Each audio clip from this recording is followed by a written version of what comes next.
Bismillahirrahmanirrahim. Assalamualaikum warahmatullahi wabarakatuh.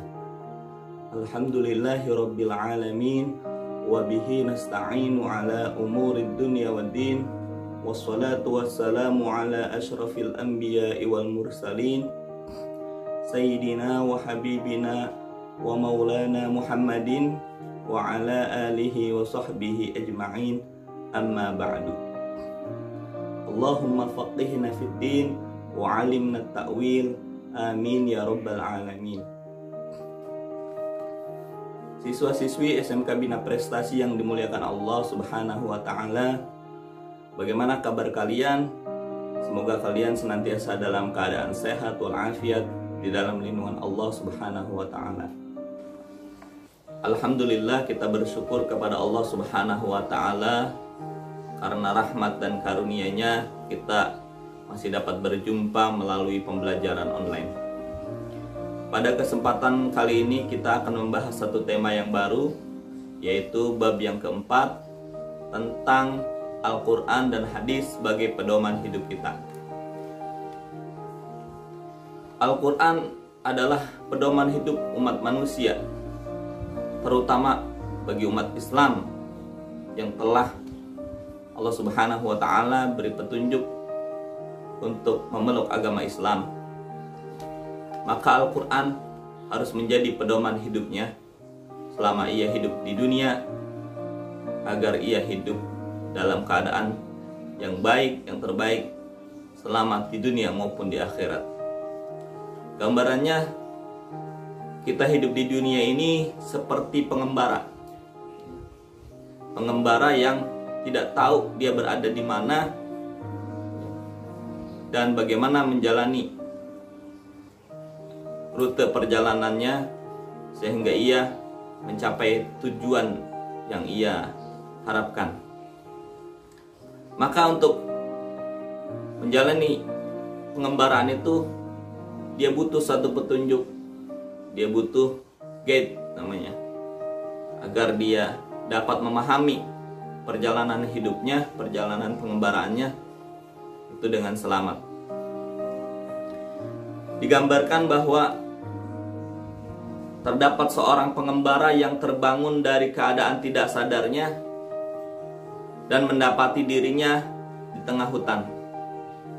Dia tidak tahu di mana ia berada, dari mana dia berasal, dan siapa dia, dan untuk apa dia ada di hutan itu. Namun yang dia tahu bahwa dia berada di sebuah hutan belantara, dikelilingi semak belukar yang lebat, pepohonan yang banyak dan tinggi, binatang-binatang liar, dan tanpa ada seorang pun untuk tempat dia bertanya. Di sekitar tempat dirinya terbangun, tidak dia temukan apapun yang dapat mengingatkan dirinya akan asal-usulnya dan kenapa dia ada di tempat itu. Seiring berjalannya waktu, dia mencapai titik lelah untuk mencari siapa dirinya dan mengapa dia berada di tempat itu. Akhirnya ia melakukan dalam hal keseharian hanyalah bertahan hidup tanpa tujuan dan arah yang pasti. Hingga suatu ketika datang seseorang yang mengaku sebagai utusan Maharaja yang menerangkan tentang jati dirinya melalui sebuah surat dari sang raja, bahwa dia adalah seorang pangeran yang berasal dari suatu negeri, diutus ke tempat ini untuk mencari harta karun, dan menjadi buktinya adalah secari kertas kecil yang diselipkan di bajunya, berisi catatan tentang siapa dia dan misi apa yang dia bawa di hutan tersebut. Cerita pengembara di atas jika dianalogkan dengan kehidupan kita sebagai manusia ibarat pengembara yang hidup di hutan dunia ini. Seandainya saja tidak ada utusan yang membawa petunjuk, tentulah kita akan tersesat dan kebingungan dalam mengarungi kehidupan ini. Sebagaimana mereka yang tidak beriman, seperti orang-orang yang ateis, orang-orang yang menyimpang dan tersesat dari jalan yang benar. Oleh karena itu, bersyukurlah kita telah mendapatkan petunjuk dan mendapatkan seorang utusan dari Allah Subhanahu wa taala, yaitu Nabi Muhammad sallallahu alaihi wasallam, yang menyampaikan kabar gembira dan peringatan dan menerangkan hakikat penciptaan kita di dunia ini. Bersama beliau diturunkanlah Al-Qur'an sebagai pedoman hidup. Inilah hakikat Al-Qur'an yang dapat kita pahami dari secuplik kisah histori seorang pengembara tadi. Oleh karenanya, kita harus memahami apa itu Al-Qur'an. Al-Qur'an menurut bahasa berasal dari kata qara'a yaqra'u Qur'anan, yang artinya qara'a membaca, Qur'anan bacaan. Artinya Al-Qur'an adalah terambil dari bahasa Arab yang artinya bacaan. Sebagian ulama memahami Al-Qur'an sebagai makru'an, sesuatu yang dibaca. Bedanya, kalau sesuatu yang dibaca ini pasti bacaan, sedangkan sesuatu yang dikatakan bacaan belum tentu dibaca. Pada hakikatnya, pada faktanya, Al-Quran ini bukan sekedar bacaan, tetapi sesuatu yang dibaca. Karena memang sepanjang diturunkannya Al-Quran hingga hari ini Al-Quran selalu dibaca oleh siapapun, dimanapun, dan kapanpun. Sedangkan menurut istilah, Al-Quran adalah kalam Allah, kitab Allah yang diturunkan kepada Nabi Muhammad SAW melalui perantara malaikat Jibril yang dengan berbahasa Arab disampaikan secara mutawatir kepada umat manusia. Dan orang yang membaca Al-Quran tersebut mendapatkan nilai pahala, dianggap sebagai ibadah. Dan Al-Quran ini berupa diawali dengan surah Al-Fatihah dan diakhiri dengan surah An-Nas.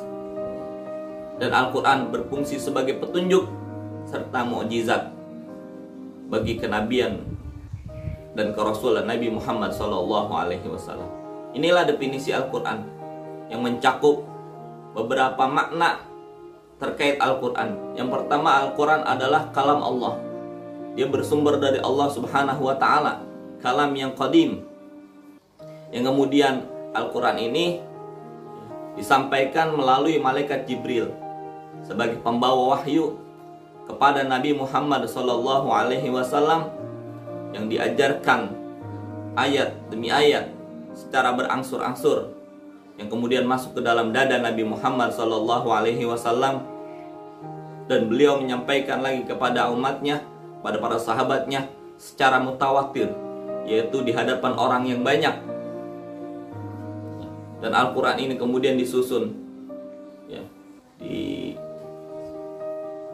dibukukan, disusun dengan tertib surat-suratnya, dari surat Al-Fatihah hingga surat An-Nas.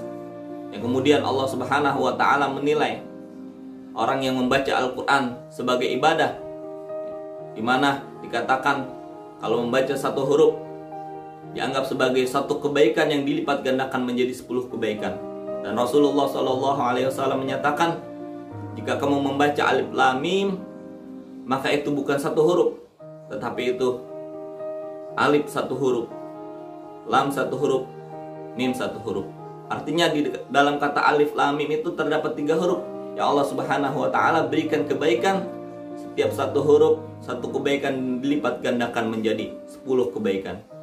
Artinya Alif Lam Mim ini sudah mengandung 30 kebaikan. Kemudian Al-Quran ini berfungsi sebagai pedoman hidup. Bagaimana dikatakan di dalam surah Al-Baqarah, Alif Lam Mim, dzalikal kitabu la raiba fihi hudal lil muttaqin. Di dalam ayat yang lain, hudal linnas. Artinya Al-Quran ini petunjuk untuk seluruh manusia, terutama untuk orang-orang yang beriman dan orang-orang yang bertakwa. Kemudian fungsi Al-Quran juga adalah sebagai mukjizat, di mana mukjizat ini menguatkan, mengkokohkan kenabian Nabi Muhammad SAW, risalah Nabi Muhammad SAW yang kita ketahui dalam sejarah bahwa beliau ditolak oleh kaumnya, bahwa kenabian beliau dianggap suatu kedustaan. Orang-orang bahkan mendustakan Al-Quran, menolak Al-Quran, bahkan menuduh Al-Quran sebagai ucapan Nabi Muhammad, bukan bersumber dari Allah, bahkan sebagai mantra Nabi Muhammad untuk mempengaruhi manusia pada saat itu. Inilah pentingnya kita memahami Al-Quran, definisinya baik secara bahasa maupun istilah, sehingga kita memahami detail-detail tentang Al-Quranul Karim. Kemudian Al-Quran dari segi kedudukannya, dia sebagai pedoman hidup, sumber hukum, sumber aturan bagi manusia, khususnya umat Islam. Dia menempati dudukan yang pertama, kedudukan yang paling tinggi, karena dia adalah Al-Quran yang mutawatir, yang disampaikan oleh orang banyak, yang dapat dipastikan kebenarannya, dan sudah teruji kebenarannya sepanjang zaman. Imam Syafi'i menegaskan bahwa urutan sumber hukum di dalam Islam adalah yang pertama Al-Quranul Karim, yang kedua hadis Nabi Muhammad SAW. Oleh karenanya tidak ada keraguan bagi umat Islam, bahkan sudah menjadi suatu kemutlakan bahwa umat Islam harus merujuk, harus berpedoman kepada Al-Quranul Karim dan juga kepada hadis Nabi Muhammad SAW. Hal ini sebagaimana disampaikan di dalam Al-Quran surah An-Nisa ayat 59. Allah Subhanahu wa taala berfirman, "Ya ayyuhalladzina amanu athi'ullaha wa athi'ur rasula wa ulil amri minkum. Fa in tanaza'tum fi syai'in farudduhu ila Allahi war rasuli in kuntum tu'minuna billahi wal yaumil akhir. Dzalika khairu wa ahsanu ta'wila." Wahai orang-orang yang beriman, taatilah Allah dan taatilah Rasulnya, yaitu Nabi Muhammad SAW, dan ulil amri, yaitu pemegang kekuasaan di antara kamu. Kemudian jika kamu berbeda pendapat tentang sesuatu, maka kembalilah kepada Allah Subhanahu wa taala, yaitu Al-Quran, dan Rasulnya, yaitu sunnah atau hadis Nabi. Jika kamu beriman kepada Allah dan hari kemudian, yang demikian itu lebih utama bagimu dan lebih baik akibatnya. Artinya seorang muslim dalam setiap urusannya harus kembali kepada Al-Quranul Karim, harus merujuk berpedoman pada Al-Quranul Karim dan hadis Nabi Muhammad SAW. Kemudian adapun kandungan dari Al-Quran, bahwa Al-Quran ini mengandung banyak hal, lautan ilmu. Namun diringkas oleh para ulama menjadi 3 hal utama di dalam kandungan Al-Quran. Yang pertama, kandungan yang pertama adalah kandungan masalah akidah, keimanan, hal-hal yang berkaitan dengan keyakinan di dalam diri manusia, yaitu diantaranya adalah tentang keimanan kepada Allah Subhanahu wa taala. Allah Subhanahu wa taala memiliki sifat wujud, qidam, baqa, mukhalafatul lil hawadits, qiyamuhu bi nafsihi, wahdaniyah, qudrah, iradah, ilmu, hayat, sama, basar, kalam, qadiran, muridan, aliman, hayyan, sami'an, basiran, mutakaliman. Dan kemudian Allah Subhanahu wa taala memiliki nama-nama yang indah, sebagaimana yang kita pelajari pada bab sebelumnya, yaitu yang dikenal dengan Al-Asmaul Husna, 99 nama yang indah, yang mulia bagi Allah Subhanahu wa taala. Kemudian Allah Subhanahu wa taala punya kehendak dan punya perbuatan, yang apabila Allah Subhanahu wa taala menghendaki perbuatan tersebut, kun fayakun, jadi maka jadilah. Itulah pembahasan utama di dalam Al-Quran, yaitu tentang masalah akidah, keimanan kepada hal-hal yang wajib diimani oleh umat Islam, yang dirangkum dalam 6 rukun Islam. Yang pertama adalah 6 rukun iman. Yang pertama adalah iman kepada Allah, iman kepada para malaikat, iman kepada kitab-kitab, iman kepada para nabi, iman kepada hari akhirat, dan terakhir iman kepada qada dan qadar, yaitu takdir baik dan buruk yang semuanya bersumber dari Allah Subhanahu wa taala. Adapun kandungan yang kedua dari Al-Qur'an adalah kandungan syariat, aturan-aturan yang berkaitan dengan perbuatan manusia. Kalau tadi keyakinan berkaitan dengan hati manusia, keyakinan manusia. yaitu ilmu tauhid, ilmu akidah. Sekarang adalah yang kedua adalah yang berkaitan dengan perbuatan manusia yang disebut dengan ilmu syariat atau ilmu fikih. Hal ini menyangkut masalah rukun Islam ya, yang 5. Yang pertama syahadat. Syahadat adalah perbuatan lisan manusia. Kita dinyatakan sebagai muslim apabila kita telah bersyahadat, asyhadu alla ilaha illallah wa asyhadu anna muhammadar rasulullah.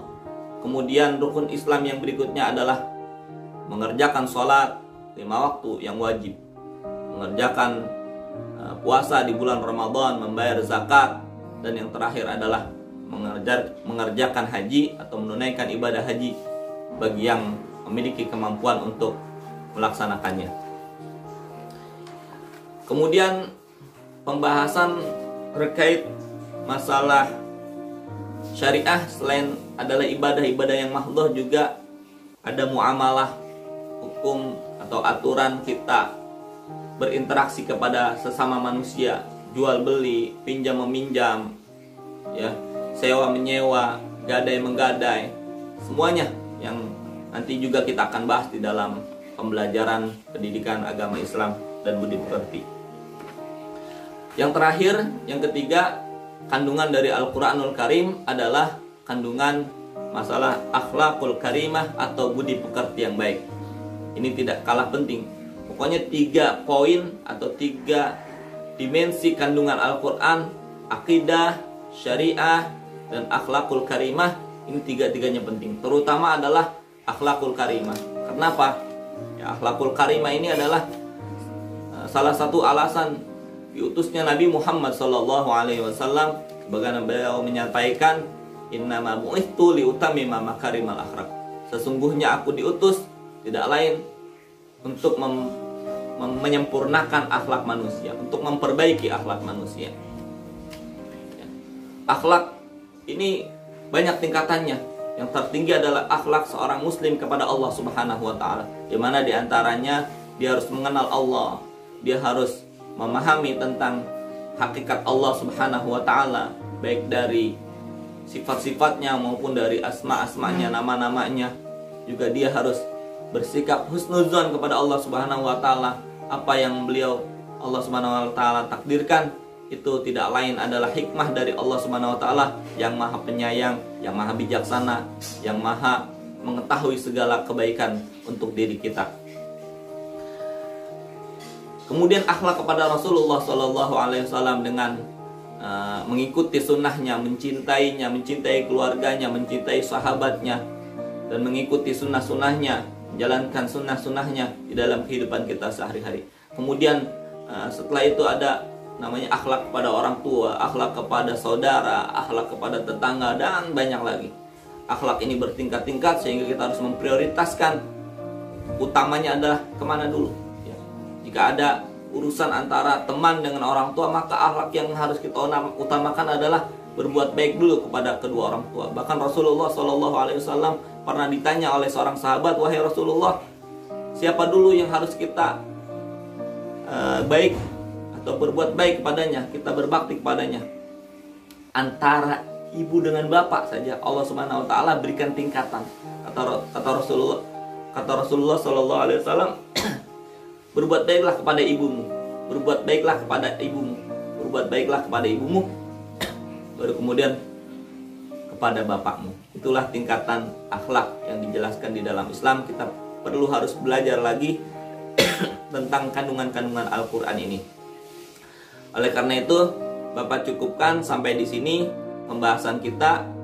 Mudah-mudahan apa yang kita bahas pada hari ini bermanfaat, baik untuk Bapak secara pribadi maupun kalian semuanya, siswa-siswiku yang berbahagia yang dimuliakan Allah Subhanahu wa taala. Dari Bapak kurang dan lebihnya mohon dimaafkan. Wal afu minkum, hadanallahu wa iyyakum ajmain. Wassalamualaikum warahmatullahi wabarakatuh.